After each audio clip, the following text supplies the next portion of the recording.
Jontay Cook has been arrested for the second time in a month, and we need to talk about what that means for Jontay and give a little bit perspective on this story.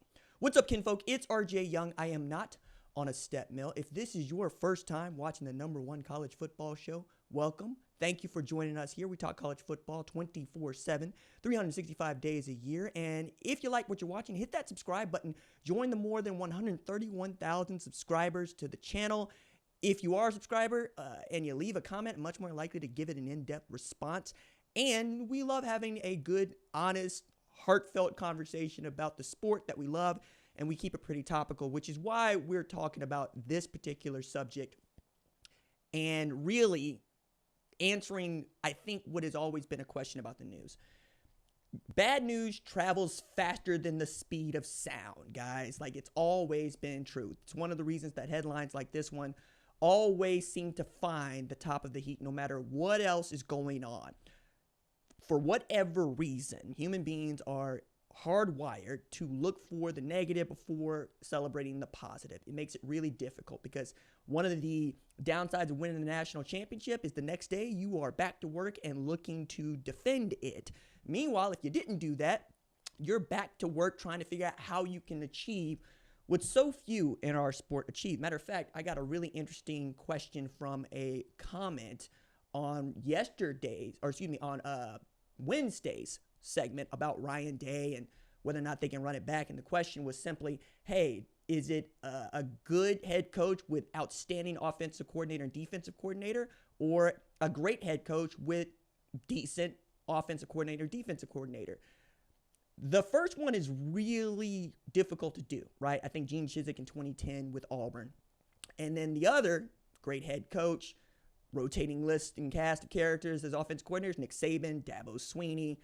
Those guys come to mind, right? Kirby Smart, they can make it happen. So usually, right, those are the kind of questions that I can answer.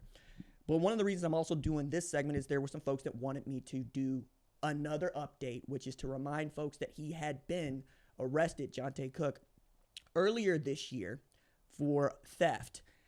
And now it is for having 2 ounces of marijuana in Tarrant County. And this comes to light because On3 reports that he was booked and they got the photo and my man is smirking in the photo. And this goes from a story about what I think is redemption and reclamation to one of recidivism, which I kind of hate, right? I spend way too much time trying to navigate our penal system because friends and family and trying to figure out how the rate of recidivism can go down. One of the things that I'm huge on is once you do your time and you do what is asked of you to be a contributing member to society once again, I think we should drop it and let it go. Like, I wrote this story about Michael Vick becoming the new head coach at Norfolk State, and it's a good story. I'm very proud of it. But the question was, why aren't you writing more about his associated dogfighting ring? And I'm going, A, he did time for this. He did federal prison time. B, we're supposed to let it go after that, right? And if nothing else, you've got the felony on your record. So people know that when they go do the background check. Whether or not that disqualifies you for being a head coach, that's not up to me or you. That's up to the folks at Norfolk State who believe that Mike Vick is in a great spot to lead them into 2025. And I am all for that. I drove down to McAllister to go pick up a friend because I don't know if y'all know or not, but federal penitentiary down there ain't no joke.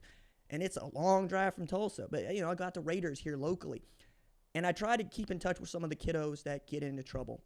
Now, what I think is interesting about this is Jontay Cook is getting arrested at a time when, frankly, I needed him to be clean about this. And this is me talking as college football nut and a college football analyst and a man who has spent more than half his life covering the sport and doing this show for 8 years in September, okay? It's really difficult to think that a player of the talent and caliber of Jontay Cook, what he was doing at Texas and briefly enrolled at Washington, is not a member of a new up-and-coming transfer class. Like, I was doing my notes on this, and LSU pulled 8 top 100 transfer players out of the portal. Georgia pulled 7. I think Texas pulled 7 as well of those top 100. That's enormous. And the thing that I kept thinking was, what if Jontay Cook was at, say, LSU, where they've been able to add Berrien Brown, where they've been able to add Patrick Payton, where they've been able to add Nick Anderson? What could Garrett Nussmeier and Jontay Cook have been capable of, right? Say nothing of whatever's going to happen with Kyron Lacey. And all around the country, I kept doing this. What if Jontay Cook was catching passes from Caden Salter at Colorado? And I could keep going down the list. Or even coming to a place like Oklahoma and getting in sync with John Mateer, along with, my goodness, man. And then on the outside, you could just be outstanding once again. Deion Burks. And then I remember, yeah, it's really difficult to convince someone that you are worth the risk if you have been arrested for 2 different things in the past month, when all you really got to do is go to class and keep your head down, or even take the semester off, go to work, right? Or just work out, wait for the spring window to open up, like what Jaden Rashada is doing, and see what's out there for you. I also thought that being picked up for weed in 2025 is wild for a number of reasons, not the least of which is it's legal in a lot of states, right? Depending on what your marijuana laws are. Like in Oklahoma, you need to have a medical reason for this. You got to have a medical card for this. In Colorado, not so much, right? But to be picked up for this in Texas makes sense, but also, wow. The last time that we talked about players at this height being picked up for marijuana, I got to think back to Lincoln Riley and that group of players, I think before they were going into the LSU game, which really didn't matter because LSU beat the brakes off of Oklahoma. But it was like, yo, really? Are we doing this now? Like we progressed on how we think about marijuana. It is not, it's not cocaine. It's not heroin. It's not fentanyl, right? We know that it can be used to help with pain tolerance, among other things, right? And it can, and because of its nature and because of its properties, it's not as harmful to you down the line and in the future. Now, not to bring out the temperance in some of y'all, but I realize many of y'all just think that, hey, all drugs be bad drugs. Okay. Some folks take the vaccination, some folks don't. Okay. Put that aside. Getting arrested means you don't know the law and being in a position to where police and sheriffs want to arrest you. I have always been taught, hey, if you know that it's probably going to get you in trouble, maybe don't do it. But also, I'm an Eagle Scout, raised by 2 ex-military members. My mother's captain in the Air Force, my dad, sergeant in the Air Force. You could say that cleaning my room was the biggest worry when I was 6, 7, 8 years old. And as I got older, I got more rope. And as I got more rope, I got made to understand, hey, you get in trouble, you're going to have to dig yourself out here because we have raised you to know better. It's true, right? I love the story of what Deion Sanders' mama did with him when he was young. When Oluwin got picked up for, I think he was throwing bricks at a rundown house in his neighborhood. His mama said, leave him there because she wanted him to understand this is what it feels like when you get picked up, and he ain't never want to go back again. So, the scared straight part works for you. The other part about this is sometimes these things escalate into places that are awful. Like I don't like seeing the comments that make fun of Seth McGowan, Trajan Bridges, and the like for what they were doing at Oklahoma. Those men did time, okay?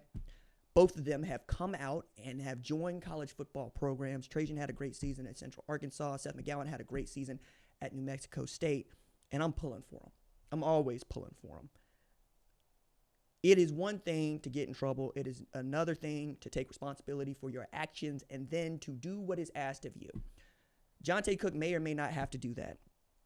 We'll see. An arrest doesn't mean much, right? A DA can choose to drop charges and so forth, and I don't need to run you through what the criminal justice system is like, especially now or in the state of Texas. But I did need you to know that every player, every person can be worth your effort, but they got to show effort first, because we don't want to put effort into someone who is not willing to put effort in themselves. Matter of fact, go back to my mother. She would tell me, I'm not willing to work on something harder than you are. So if that was fielding ground balls, if that was learning to recite a speech, if that was learning to solve a Rubik's Cube. My mother was always willing to help me if I was willing to help myself. And my favorite story about that, and this is how I know my mother is queen among women, man. Check it. I went to the area state championships here in Oklahoma for powerlifting. And I scratched my squat. I scratched my squat not because I didn't get depth, not because the weight was too much, but because I put the damn bar back before they told me to put the bar back. And those are the rules. So I scratched it. But my mother found a way for me to be an at-large bid at Nassau, which was a bigger national competition for powerlifting and power sports. And while I couldn't quite get into powerlifting, I got into the power sports part, which was deadlift, bench, and curl. So I competed at 165, and that is the only national championship that I have ever won. And my mother not only found that thing, she skipped work so she could drive me down to Oklahoma City so I could lift at the Biltmore Hotel and go win that championship. I was 18 years old, and I still smile about that. Not just because, I obviously was able to win the national championship, and I had a pretty damn good bench, I had a really great deadlift, and I could curl. But because my mother said, hey, you work really hard for this, and I don't feel like I'm outworking you. So as long as I'm not outworking you, I'm going to find ways to help you. That's where Jontay Cook has to go.